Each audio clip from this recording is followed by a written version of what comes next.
नमस्कार दोस्तों, next nine life देख रहे हैं आप और मैं हूं आपके साथ प्रज्ञा सिंह। बहुत बहुत स्वागत है आपका हमारे आज के इस वीडियो में, जहां एक और नेशनल हेराल्ड केस को लेकर सोनिया गांधी से ईडी के दफ्तर पूछताछ कर रहे हैं, तो वहीं अब दूसरी ओर बीजेपी के प्रवक्ता संबित पात्रा का गुस्सा फूट पड़ा है कांग्रेसियों की उस हरकत पर, जिससे कहीं ना कहीं कांग्रेस की छवि और ज्यादा खराब होती हुई दिखाई दे रही है। जी हाँ, आपको बता दें कि नेशनल हेराल्ड केस को लेकर ईडी से जो पूछताछ हो रही है, उसका विरोध कांग्रेस पार्टी लगातार यहाँ पर जता रही है और साथ ही विरोध के लिए प्रदर्शन भी दिल्ली में किया जा रहा है।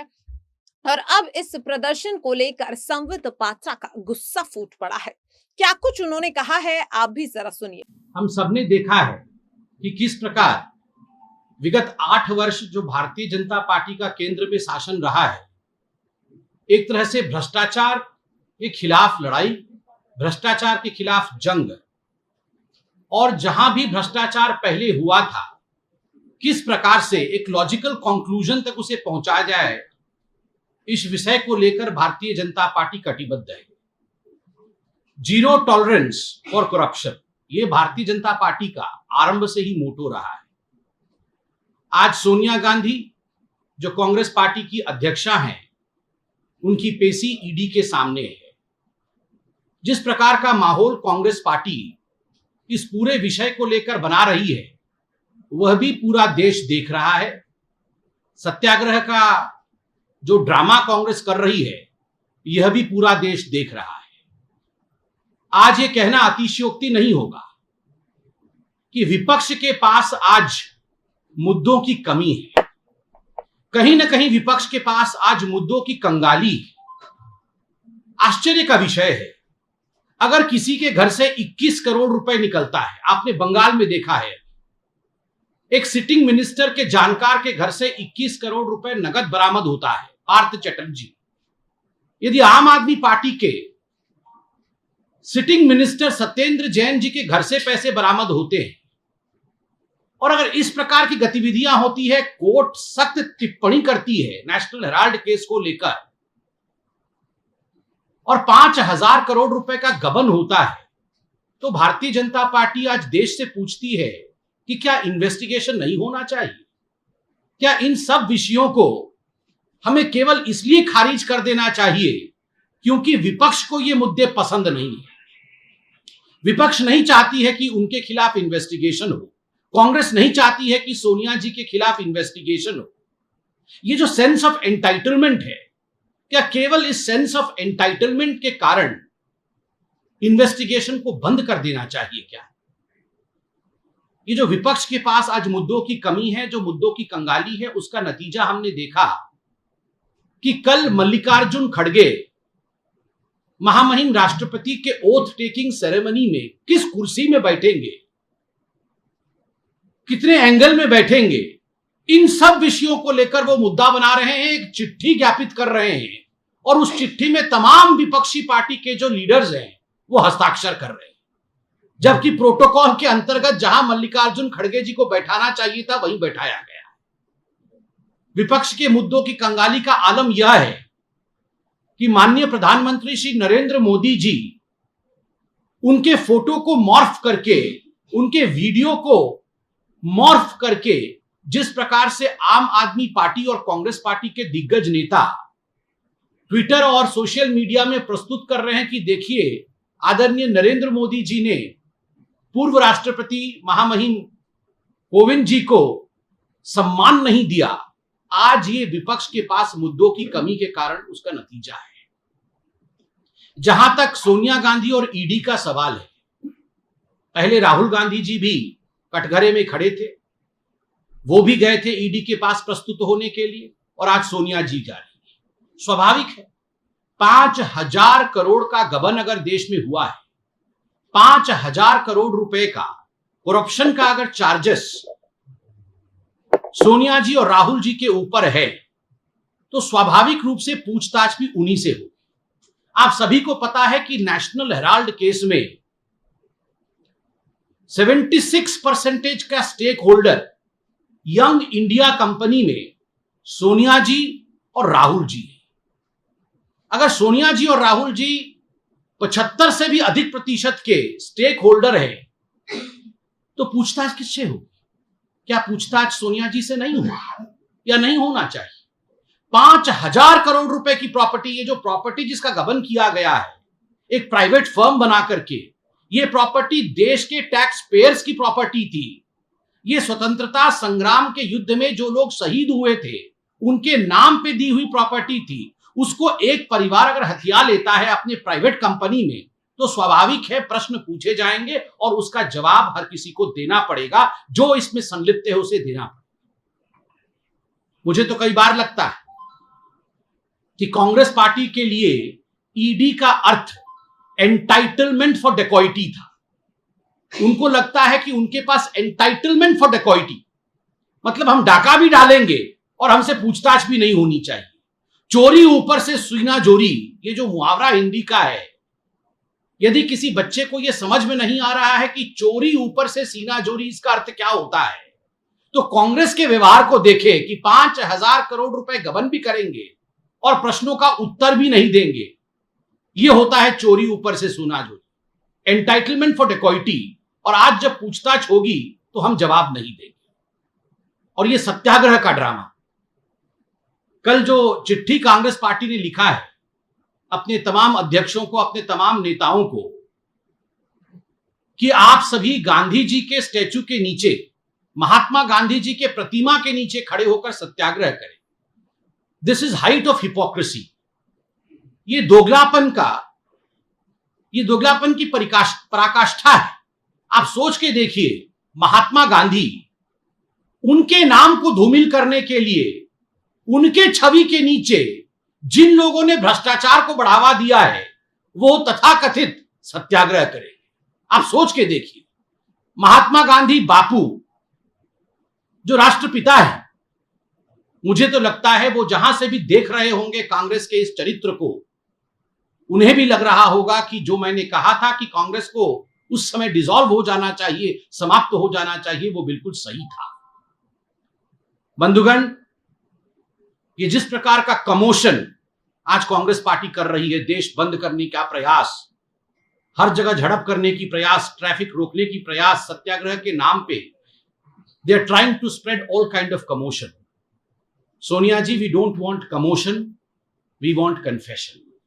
कमोशन की आवश्यकता नहीं, आज कन्फेशन की आवश्यकता है।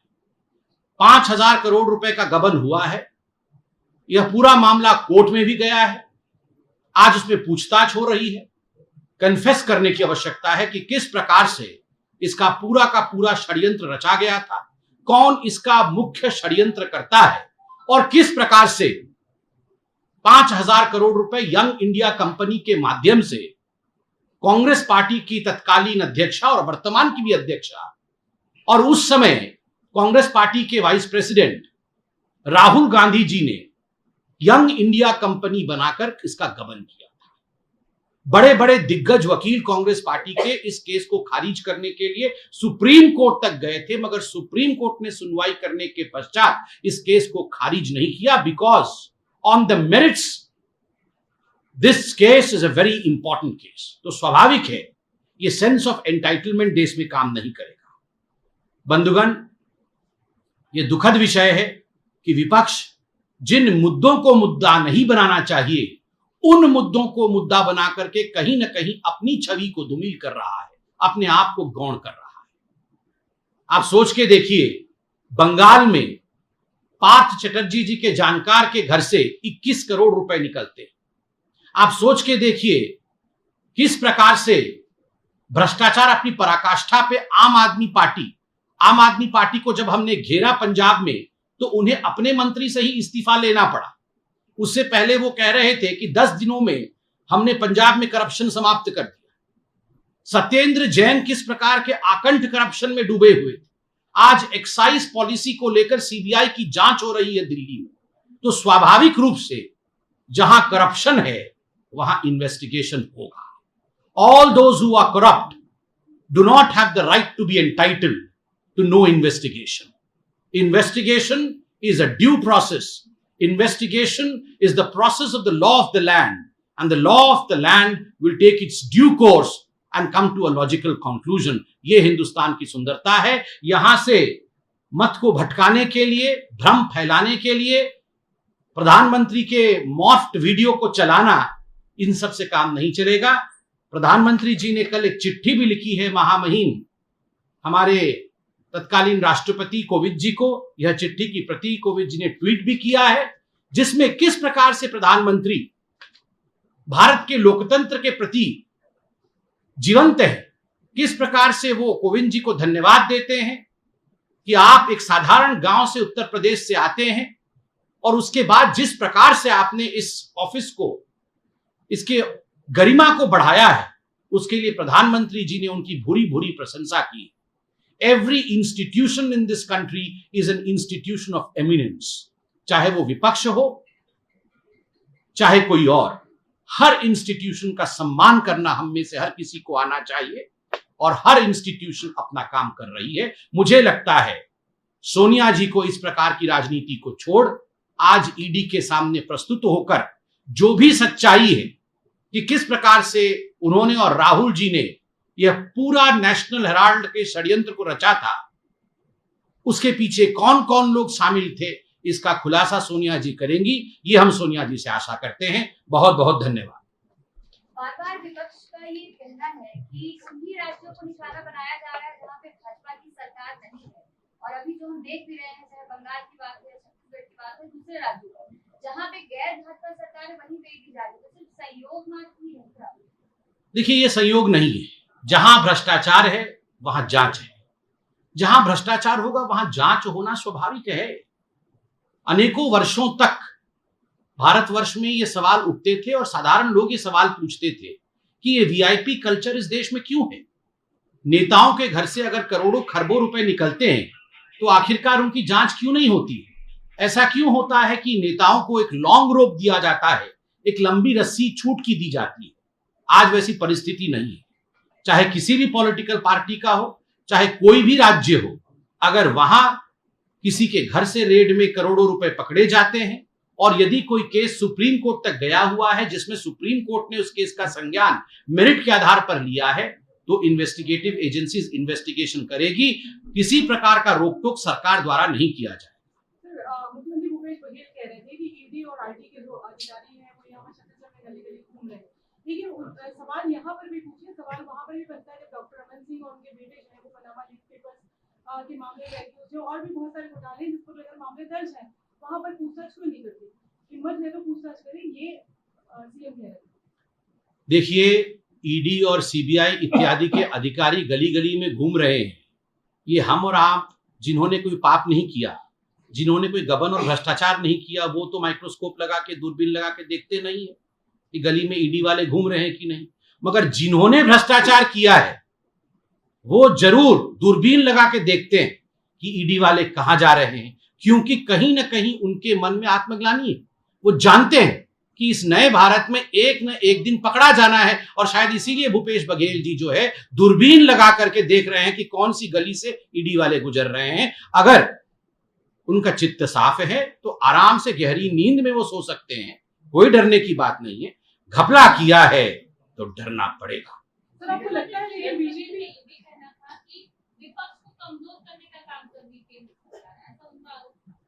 विपक्ष को कमजोर करने के लिए ईडी के छापे करवाए जाते हैं। आपके पास कोई मुद्दे नहीं है तो आप कोशिश ही करेंगे। देखिए, आपको क्या लगता है कि जो पकड़ा जाएगा, आज तक ये ब्रह्मांड का कानून है, जब कोई पकड़ा जाता है चोरी करते हुए तो वो क्या बोलेगा? हाँ हाँ मैंने चोरी की थी, वो मैं पकड़ा गया। वो तो यही बोलेगा ये साजिश है, मैं तो बहुत अच्छा हूं, मैं तो दूध का धुला हूं, ये मुझे कमजोर करने के लिए साजिश हो रही है। ये तो अनंत समय से ऐसे ही चल रहा है। मगर आप बताइए, अगर किसी के घर से 21 करोड़ रुपए पकड़े जाएं तो क्या उसकी पूछताछ ना हो? अगर कोई 5,000 करोड़ रुपए के गबन के केस में लिप्त है, ये विषय सर्वोच्च न्यायालय तक गया हुआ है, तो क्या उसके ऊपर एक ये केस चल रहा है, अभी इन्वेस्टिगेशन चल रही है, तो क्या इन्वेस्टिगेशन बंद हो जाना चाहिए? बिल्कुल नहीं, कदाचित नहीं। सर, आपको लगता है ये जितने भी सबको चांस देते हैं। फिर आपसे जितने भी 4 दिन हो गया है, 21 करोड़ मिला है।